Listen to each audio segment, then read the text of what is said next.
성경에 예수님께서 말씀하시기를 자기 십자가를 지고 나를 따르지 않는 자는 내게 합당하지 않다, 이렇게 말씀하셨습니다. 또 누가복음에는 내 제자가 되지 못한다 라고 말씀을 하십니다. 그렇습니다. 십자가는 예수님을 대변하는 것이며 기독교의 핵심이고 상징입니다. 그래서 많은 신자들이 십자가를 목걸이로 하고 다니기도 하고, 또 교회를 알리는 첨탑으로 교회당에 높이 세우기도 합니다. 그러나 여기서 우리가 다시 한번 생각을 해봐야 될 것은, 십자가는 고난이며 고통이며 아픔이며 죽음이라는 것을 의미한다. 최고의 사형수를 사용시키는 형틀이었다라고 하는 것을 생각을 해봐야 될 것입니다. 그러므로 깊이 묵상하지 않고 또 진정한 의미를 인식하지 못하고 드러내고 높이 세우고 자랑하는 십자가라면 상당히 우려스러운 것이 된다라고 하는 것입니다. 내 욕망 하나 못 박지 못하는 십자가, 내 고집, 내 성질 하나 죽이지 못하는 십자가, 내 옛생활 하나 못 박지 못하는 십자가는 진정한 십자가가 아닌 것입니다. 오늘 읽은 이사야서는 예수님이 오시기 전 700여 년 전에 장차 이 땅에 예수님이 오셔서 당하실 고난을 예고하는 말씀입니다. 오늘 읽은 짧은 말씀 가운데도 보면 멸시, 버림받음, 간고, 질고, 슬픔, 고난, 찔림, 채찍에 맞음, 수많은 단어들이 예수님이 이 땅에서 오셔서 당할 그 고난을 말씀하고 있습니다. 무슨 말씀을 여러분에게 드리고자 하느냐 그러면, 우리가 예수를 믿고 따르기 때문에 구원의 기쁨도 누리기도 하고 성령의 승리케 하심을 맛보기도 하고 하나님의 은총과 평안과 축복을 누리는 삶을 살기도 하지만, 이 복된 삶을 누리기까지는 때로 상함도 아픔도 고난도 우리에게 있다라고 하는 것을 우리가 먼저 기억해야 되겠다라는 것입니다. 물론 그렇다고 해서 우리가 고난과 아픔을 자초할 필요는 없지요. 세상에 누가 고난이나 아픔을 원하는 사람이 어디 있겠습니까? 그러나 성경을 보면, 아니 성경 속에 있는 위대한 우리의 믿음의 선진들을 보면 공통적으로 말하는 것이 무엇이냐면, 살아보니 신앙의 길을 걷고 보니 고난도 유익이더라. 심지어는 고난이 오히려 축복이었다고 고백하고 있다고 하는 사실을 여러분 주목하여 보시기를 바랍니다. 이런 이야기를 하면, 나는 오늘 죽을 맛인데, 나는 오늘 힘든데, 나는 괴로운데 고난이 유익이다, 고난이 축복이다, 여러분 이런 말이 가당키나 하겠습니까? 그러나 지나고 보면 정말 고난이 유익이었음을 고백하게 되고, 지나고 보면 정말 고난이 축복이었구나 라고 하는 것을 알게 되는 것이 믿음 안에 복된 삶인 것입니다. 아이들을 낳아본 어머니들은 너무나도 잘 이해를 할 것이라고 합니다. 10달간 아이를 뱃속에 담고 있다, 얼마나 힘들고 어렵습니까? 해산의 고통이라고 하는 것은 두 번 다시 생각하기조차 싫은 고통 중에 고통이라고 그럽니다. 그러나 그 고통의 의미와 가치를 알고 있기 때문에 10달을 인내하는 것이고, 그리고 처음에 해산은 못 모르고 할 수도 있지만 두 번째 아이를 가질 때부터는 그 고통의 의미와 가치를 알기 때문에 스스로가 그 고통과 아픔을 향하여 걸어 들어가는 거 아니겠습니까? 신앙생활을 가리켜서 어떤 분이 아주 시적인 표현을 했습니다. 가시나무 가운데 피는 한 송이 백합화 같다. 또 어떤 분은 신앙생활을 가리켜서 노 크로스 노 크라운, 고난이 없는 영광이 없다. 여러분, 예수님께서 나를 따라오려거든 자기 십자가를 지고 나를 따를 것이라 라고 하는 이 말씀이 바로 그 말씀인 것입니다. 십자가의 고난을 예수님이 감수하셨듯이 예수님의 뒤를 따르는 성도들도 예수님의 고난에 동참하고 그리고 그 아픔을 감수하는 삶을 살아야 마땅하다는 것을 말씀하고 있는 것입니다. 사랑하는 여러분, 첫 번째로 예수님은 용서하시는 아픔을 이겨내셨습니다. 우리도 용서하는 아픔을 이겨내는 것이 이것이 신앙에 걸어가는 길임을 기억하시기를 바랍니다. 예수님에게 있어서 죄의 문제는 절대로 도저히 용납되지 않는 문제입니다. 왜 그렇습니까? 예수님은 죄가 없으신 분이기 때문에 그렇습니다. 그러나 오늘 본문 6절 말씀을 보십시오. 우리가 다 양 같아서 그릇 행하여 각기 제 길로 갔거늘 여호와께서는 우리 모두의 죄악을 예수에게 담당시키셨도다. 좋게 얘기해서 담당시키신 것이지, 하나님께서는 나와 여러분의 모든 죄를 예수님께 뒤집어 씌웠다라고 하는 그러한 격한 표현으로 얘기하면 그런 말이 되는 거 아니겠습니까? 얼마나 힘드셨을까? 얼마나 고통스러우셨을까? 얼마나 괴롭고 아프셨을까라고 하는 생각을 합니다. 그러나 7절을 보십시오. 그가 곤욕을 당하여 괴로울 때도, 예수님은 곤욕을 당하여 괴로울 때도 예수님의 입을 열지 아니하셨으며 마치 도수장으로 끌려가는 어린 양과 털 깎는 자 앞에서 잠잠한 양같이 그 입을 열지 아니하였도다. 결국에는 예수님은 십자가에 달려 물 한 방울 피 한 방울 남김없이 쏟으시며 마지막 숨이 멎으시면서도 하늘의 하나님을 향하여 외칩니다. 아버지여, 저들을 사하여 주옵소서. 여러분, 저들이 누굽니까? 지금 예수님을 못 박는 로마의 군인들입니까? 예수님을 배반했던 이스라엘 백성들을 얘기하는 것입니까? 아닙니다. 나와 여러분을 의미하는 것을 기억하시기를 바랍니다. 아버지여, 저들을 사하여 주옵소서. 자기들이 하는 것을 알지 못하기 때문입니다. 마지막까지 용서의 아픔을 이겨내셨다라고 하는 것입니다. 그렇습니다. 사랑하는 성도 여러분, 예수를 믿다가 보면 예수님 때문에, 예수 믿는 것 때문에 용서하기 어려운 사람을 용서해야만 되는 아픔을 우리도 이겨내야만 되는 것입니다.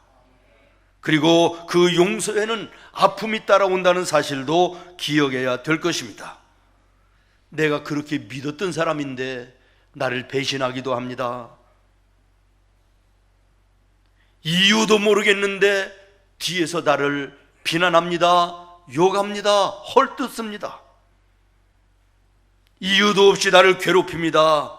이런 사람을 여러분 용서 가능합니까? 힘듭니다. 내 생각과 내 의지, 내 힘으로는 어렵습니다. 죄덩어리였던 나를 십자가에서 용서하시던 그 아픔을 이겨내시던 예수님을 바라보지 않고는, 그 예수님이 주시는 사랑과 그 예수님이 주시는 마음을 우리가 갖지 않고는 용서가 되지 않는 것입니다. 십자가의 빚진 자이기 때문에 내가 그 십자가의 빚을 갚아드리는 마음으로 용서할 수 없는 사람을 용서하는 아픔을 이겨내는 것이, 이것이 신앙임을 기억하시기를 바랍니다. 예수님은 말씀하십니다. 모든 사람과 더불어 화평하라. 오늘 여러분 모든 사람과 더불어 화평하고 계십니까? 용서할 수 없는 자를 용서하시며 그 아픔을 십자가의 죽음으로 이겨내시던 예수님을 기억하며 여러분 용서하시기를 바랍니다. 부모 안으시기를 바랍니다. 내가 먼저 손 내밀고 내가 먼저 용서하는 믿음의 아름다운 성숙한 모습이 나와 여러분에게 있어야 되겠습니다. 사랑하는 여러분, 미움과 증오는 나를 과거에 묶어 나의 삶을 무너뜨리고자 하는 악한 사탄의 계략이라 그런다면, 사랑과 용서는 나의 미래를 열어 복되게 하시는 성령의 함께 하심임을 기억하시기를 바라고, 예수님이 용서의 아픔을 이기셨던 것처럼 우리도 용서의 아픔을 이겨 모든 사람과 더불어 화평하여 나와 여러분의 삶이 믿음 안에 아름답고 은혜 풍성한 삶이 되기를 예수님의 이름으로 축원합니다. 두 번째, 예수님은 싸우는 아픔을 이기셨습니다. 사람이라면 누구나 일생을 두 가지 싸움을 싸우면서 산다 그럽니다. 하나는 내적인 싸움이고 하나는 외적인 싸움입니다. 그리고 이 두 싸움에서 내적인 싸움이 훨씬 더 싸우기가 힘든 싸움이라고 말합니다. 그렇습니다. 마음속의 탐심과 분노와 미움과 시기심과 이기심과 명예욕과 정욕, 이 싸움에서 자유하고 이기며 승리할 수 있는 사람이 과연 몇 명이나 될까 생각을 합니다. 쉽지 않은 싸움입니다. 심지어는 예수님께서도 이 내적인 싸움을 싸우셨던 것을 성경을 통해서 우리 볼 수 있지 않습니까? 갈보리 십자가 앞에 놓고 겟셋마네 동산에서 최후의 기도를 하나님께 드릴 때 마태복음 26장에 보면, 내 아버지여, 만일 할만하시거든 이 잔을 내게서 지나가게 하옵소서. 그러나 내 원대로 마옵시고 아버지의 원대로 하옵소서. 내 마음으로는 이 십자가를 지고 싶은 마음이 없습니다. 그러나 아버지의 뜻이라면 내가 그 아픔을 감내하며 내가 십자가를 지겠다라고 하는 예수님의 그야말로 내적 싸움을 오늘 우리는 성경을 통해서도 볼 수 있는 것입니다. 이 싸움이 얼마나 치열하고 아팠던지 땀방울에 피가 섞여 쏟아질 정도였다라고 말씀하고 있습니다. 로마서 7장 23절로 24절 말씀을 보면 이런 말씀이 있습니다. 내 지체 속에 한 다른 법이 내 마음의 법과 싸워 내 지체 속에 있는 죄의 법으로 나를 사로잡는 것을 보는도다. 24절입니다. 시작. 오라, 나는 곤고한 사람이로다. 이 사망의 몸에서 누가 나를 건져내랴. 내 마음 속에는 두 마음이 있다는 것이에요.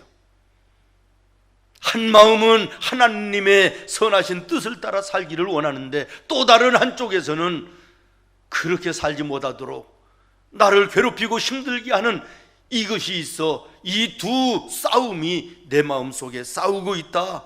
그러면서 나는 곤고한 자라고 고백하는 사도 바울의 모습을 보면서 여러분 어떻습니까? 오늘 우리도 그런 때가 얼마나 많이 있습니까? 그러면서 고린도전서 15장에 보면 사도 바울이 얘기합니다. 나는 날마다 죽노라. 하나님의 말씀으로, 하나님의 성령으로, 예수님의 이름으로 나를 날마다 죽이며 내 싸움에서 하나님의 영광을 위해서 나는 땀 흘리는 싸움을 싸우고 있다라고 고백하고 있는 것입니다. 그러면서 로마서 12장에 이렇게 말합니다. 악에 지지 말고 선으로 악을 이기라. 사랑하는 성도 여러분, 이 싸움을 오늘도 우리가 얼마나 치열하게 싸우면서 세상을 살고 있습니까? 한 마음에서는 주님의 뜻대로 살기를 원하는데, 또 한쪽에서는 그 뜻대로 살지 못하도록 세상으로 끌어내리려고 하는 육신과 세상적인 더러운 생각들이 얼마나 많이 있어 내 삶을 힘들고 어렵게 하고 있는가. 이 싸움에서 승리하는 우리 성도들이 되기를 바랍니다. 사도 바울은 성령의 소욕이 있고 육신의 소욕이 있는데 성령의 소욕이 육신의 소욕을 덮을 때 나는 주님의 자녀의 삶을 살 수 있다라고 고백합니다. 기도하지 아니하고 말씀을 가까이 하지 아니하면 성령의 소욕이 내 육신의 소욕을 이길 수가 없습니다. 덮을 수가 없는 것입니다. 인간의 더러운 모습이 그대로 드러날 수밖에 없는 것입니다. 그러나 하나님 앞에 기도하고 하나님 앞에 말씀 앞에 늘 가까이 하면 성령의 소욕이 내 육신의 소욕을 덮어서 우리의 삶에 나타나는 것은 예수의 자녀의 모습이, 예수님의 작은 제자의 모습이 드러나게 되는 줄로 믿습니다. 이 싸움에서 승리하는 아픔이 나와 여러분에게 있기를 예수님의 이름으로 축원합니다. 마지막으로 세 번째, 예수님은 십자가를 지시는 아픔을 이겨내셨습니다. 사랑하는 성도 여러분, 못 박히고 찢기시고 피 흘리신 예수님의 십자가의 그 아픔을 말로서 글로서 어찌다 표현할 수 있습니까? 당시의 최고의 사형 방법이 십자가였다라고 하는 한 가지 사실만 보더라도 십자가의 고통이, 그 아픔이 얼마나 큰 것이었는가를 미루어 짐작하게 되는 것입니다. 걸어가는 발길에 신발 속에 모래 한 알이 들어가도 고통을 느끼는 것이 우리 아닙니까? 손톱 밑에 조그마한 가시가 하나 박혀도 온몸이 머리 끝에서부터 발바닥까지 고통을 느끼는 것이 우리 아닙니까?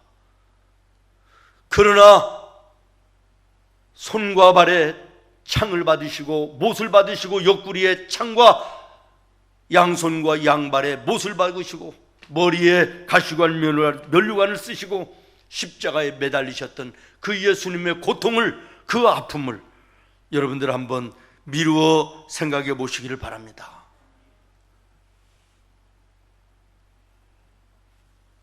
질병으로 고통하는 우리 성도들과 기도를 하면서 권면하는 내용 중에 제가 빼놓지 않고 말씀을 드리는 것이 뭐냐면, 얼마나 힘드시고 얼마나 아프신가요? 고통이 심하실 때에 참기 어려운 고통이 엄습해 오시거든 내 의지로 생각으로 이기려고 하지 마시고 나 위하여 십자가에 못을 박히시고 창을 받으시며 그 머리에 가시관을 쓰시고 고통당하시던 예수님을 생각하면서 참으시기 바랍니다. 이렇게 얘기를 드립니다. 예수님의 십자가의 고통을 어디에다가 비교할 수 있겠습니까? 이 세상의 오늘의 어떤 아픔인들 예수님의 십자가에 비견할 아픔이 있겠는가 하는 이런 생각을 해보면서 예수님이 지신 십자가의 아픔을 더 이상 설명할 방법이 없어 찬송 한 장 우리 성도들과 함께 찬송하고 말씀을 마치려고 합니다. 찬송가 614장 우리 다 함께 찬송 드리도록 하겠습니다. 614장입니다. 시작. 얼마나 아프셨나 못 박힌 그 손과 발 죄 없이 십자가에 달리신 주 예수님, 하늘도 산과 들도 조목들도 다 울고 해조차 빛을 잃고 캄캄하게 되었네. 오 놀라운 사랑 크시고 끝없도다. 오 주님의 사랑에 구원의 강물 넘치네. 나의 죄 너희의 죄 우리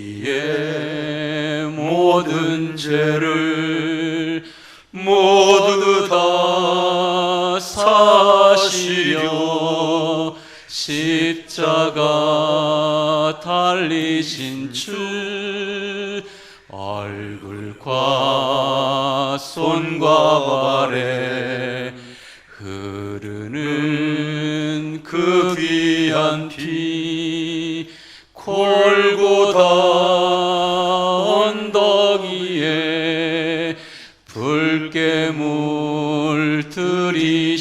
물들이셨네. 오 놀라운 사랑 크시고 끝없도다. 오 주님 사랑에 구원의 강물 넘치네. 아멘. 사랑하는 성도 여러분, 오늘 우리는 이 예수님의 십자가를 기념하는 8월의 성찬 앞에 서 있습니다. 누가복음 22장에 예수님이 제자들과 더불어 성찬을 세우시면서 이렇게 말씀하십니다. 너희가 이것을 행하여 나를 기념하라. 성찬을 통하여 예수님의 십자가를 기념하기를 원합니다. 요한복음 6장 53절로 55절 말씀은 이렇게 말씀하십니다. 예수께서 이르시되 내가 진실로 진실로 너희에게 이르노니 인자의 살을 먹지 아니하고 인자의 피를 마시지 아니하면 너희 속에 생명이 없느니라.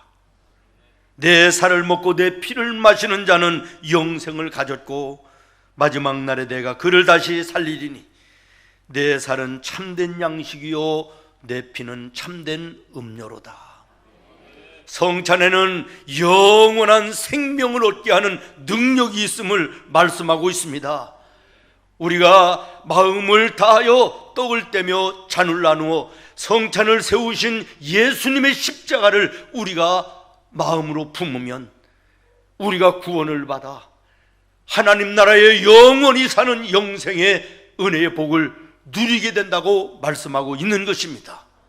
한 달에 한 번씩 지나가는 성찬이 되어서는 안 되겠다라는 것입니다.